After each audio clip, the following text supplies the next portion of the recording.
that, but I knew about this recent sonar, and that's exactly what I was thinking. Right. You know, because it wasn't too long after that where a bunch of dolphins started beaching. You know, and it was right around the same time they were saying they were going to do it. Yeah, it was like down in...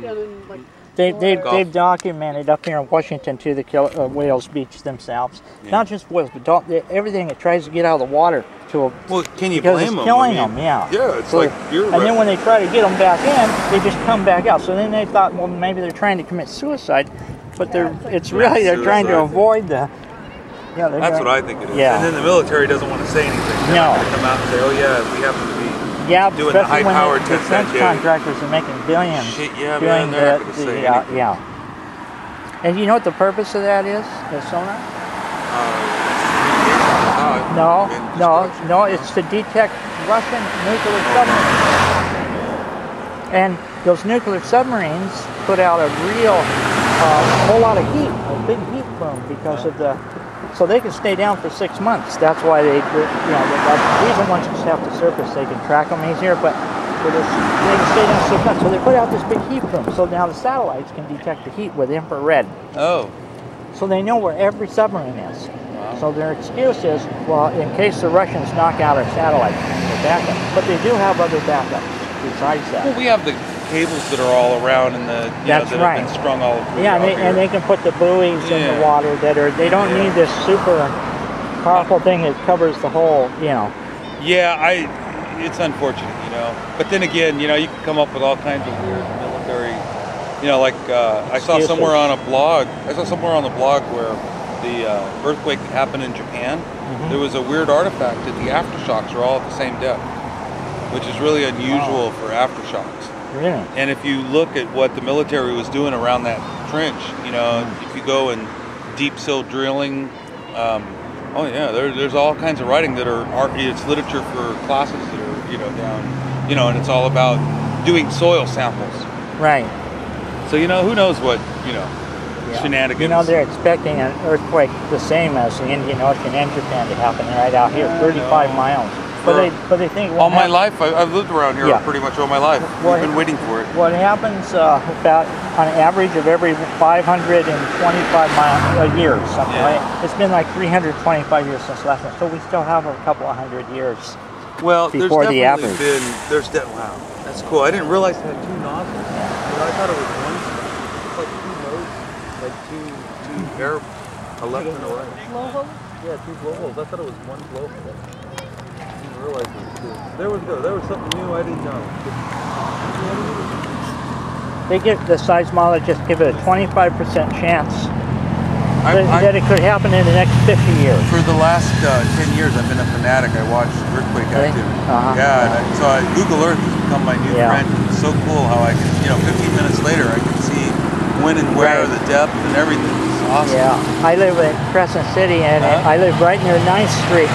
And the farthest the water has ever come up from over the last 10,000 years is almost to 9th Street. Wow. So it's like just below where. Well, yeah, we're going to see some changes. Who knows what? Wow, that's the way they know, they drill down and they get layers. Every time a tsunami comes, it washes a bunch of sand and organic material from the ocean up, and it leaves a layer. Then over 500 years, you get a top layer of topsoil. So you get all these layers. Then they carbon date the layers, like radiocarbon-14 dating, and that's accurate within 100 years, give or take. So, well, it still gives you a good ballpark. And you can see the pattern. They can go up and find out how high it has gone. Yeah, and I think there's another one too, where they look at the magnetic polarity. You know, that's for the poles of the Earth is shifting. Oh, really? And so what happens is as the volcanic layers settle, you know what I mean, like stuff that's molten and that comes up a little bit, all the magnetic polarity is in one direction. Yeah. And that same sample, kind of like going back and looking at it, and they can tell that the Earth has had these changes, right? Because all of a sudden, all the samples have like changed their orientation. Yeah. So it seems like there are changes that keep happening. Especially with that magnetic poles. Yeah, that's kind of scary. I heard something. I listened to way too much late night radio, and coast to coast stuff, I guess. Right. But there was one guy that talked about something that was kind of interesting, and what he was suggesting was that what happens on the planet happens rapidly. it's not like the plate tectonics have been moving apart. It's like the pole shifts, and all of a sudden everything goes through this like new organization of where they're going to end up, and then it stays that way, right? You know, for the next time that the shift goes. So it suggests that the logic was it suggests that the planet could, instead of the pole shifts, all of a sudden all the plate tectonics kind of go through a new, they find their new spot, and cause a lot of havoc. Yeah, they claim this Earth has been completely froze over solid. Once. At least once. Yeah, froze over to the point where it was all a big ball of ice, and the only life existed at a hot springs way down under the ocean, like bacteria. But then everything evolved from that bacteria. From that one major. There was one little, Isn't that pretty amazing? And if that had disappeared, then I don't know. I saw something not too long ago about the study that's happening up in Antarctica where they found this bacteria that organizes itself. Right, blue bacteria, well, purple bacteria. And it's bizarre. And not only does it organize, but it takes whatever it can scavenge, and then it uses it to build structure. So they were thinking it might be the first sign of life or something. I've seen it in hot springs, that purple bacteria. Really? Yeah, it's pretty amazing. She's huge, huh? It's kind of fun to play with her. Yeah. Yeah, she is just kind of, boy, she sure is. I worry about its baby, though. Okay. You watch one more circle loop. Here we go. She's going to come around. I'm going to send her a message. I'm going to try to get her. Zoom in on the blowhole. Oh, yeah, I just missed it. Missed it. Well, you'll catch her on that second one. She seems to be consistent when she's doing it. It's here, and then there's one out there. Yeah, the sun is in a bad place for this camera here. Need it behind me. In front that'd be nice.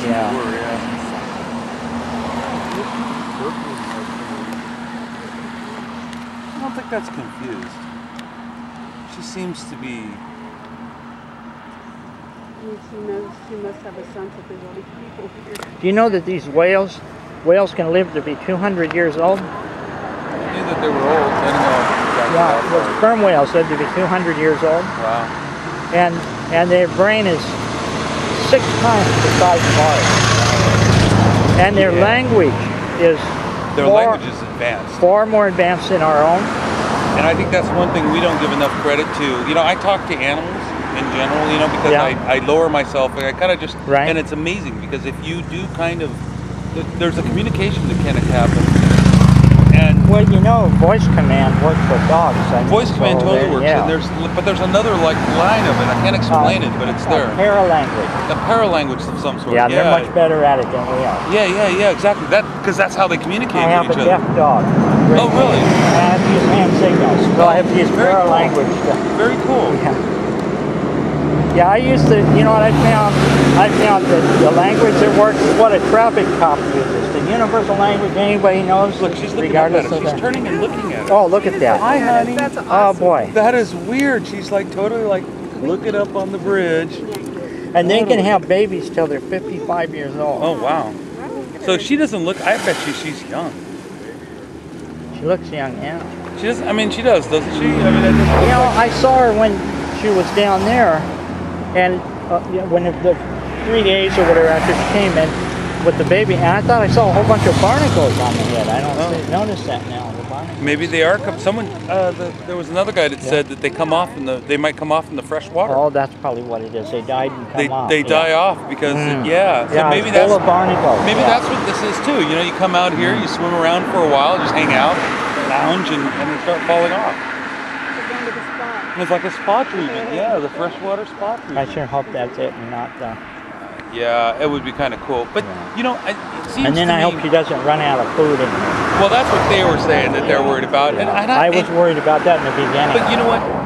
I'm not, if there was something where we had tidal action or we had action where she gets trapped, then I would be worried. I think she can swim out. She just has to decide she wants to. And I don't think she's that stupid that she can't tell where she's at. Oh, look, she is. Yeah, their communication, they communicate in 3D. Where we communicate like in 2D. Oh, you think it's 3D? Really? Yeah, it is. Yeah, what it is They share the same language with all whales in the ocean. Share the exact same language. They don't have different language like people have. They probably have dialects though. They claim it's the same language because they're all together. Right. You know, people have been separated. Right. That's true. Right. Yeah. The whales are all together. So all the different species share the same language. They travel can all. Yeah. But because somewhere I saw something, and it might have been more dolphin than whale. But what happened was these different pods attack each other. You know, they don't, and it's almost like it's like this gang and that gang, and kind of like the Hatfield and the McCoys kind of thing. The killer whales will attack sperm whales, and then the male sperm whales will chase the killer whales away, but they'll try to get the babies and stuff. Wow. Yeah. But then when they get attacked, they don't talk. They go into silence because they know the other ones are hit. You know what I mean? They have all these different tactics. I really do believe they talk, and I think